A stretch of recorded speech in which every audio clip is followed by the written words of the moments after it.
SN four football ടോക്സിലേക്ക് ഏവർക്കും സ്വാഗതം. കഴിഞ്ഞ ദിവസമായിരുന്നു FC ഗോവ അവരുടെ നമ്പർ 1 സ്ട്രൈക്കർ ആയിട്ടുള്ള അർമാദോ സാദിഖിനെ ക്ലബിൽ നിന്നും പുറത്താക്കിയത്. ഈ താരത്തെ പുറത്താക്കാനുള്ള കാരണം ബംഗളൂരു FCക്ക് എതിരെയുള്ള മത്സരത്തിൽ അന്ന് അർമാദോ സാദിഖ് ഒരു ഗോൾ നേടിയിരുന്നു. അന്നത്തെ സെലിബ്രേഷൻ കാരണമാണ് ഈ താരത്തെ FC ഗോവ പുറത്താക്കാനുള്ള കാരണം.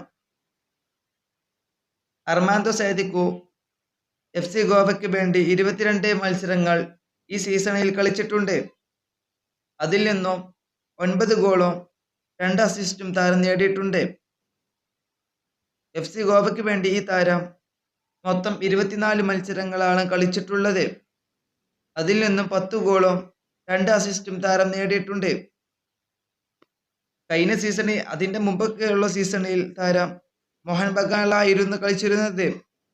അന്ന് മോഹൻ ബഗാന് വേണ്ടി 29 മത്സരങ്ങളിൽ നിന്നും 9 ഗോളും 1 അസിസ്റ്റുമായിരുന്നു താരം അന്ന് നേടിയിരുന്നത്. ഈ താരം ഒരു അൽബേനിയ കളിക്കാരനായിരുന്നു. ഇപ്പോൾ ഈ താരം ഫ്രീ ഏജന്റായി നിൽക്കുകയാണ്. ഇനി വേറെ ഏതെങ്കിലും ക്ലബ്ബ് ഈ താരത്തെ സ്വന്തമാക്കും എന്നുള്ളത് നമ്മൾ കണ്ടറിയണം. ഫുട്ബോൾ വാർത്തകൾ അറിയാൻ വേണ്ടി നിങ്ങൾ ഈ ചാനൽ തീർച്ചയായും സബ്സ്ക്രൈബ് ചെയ്യുക.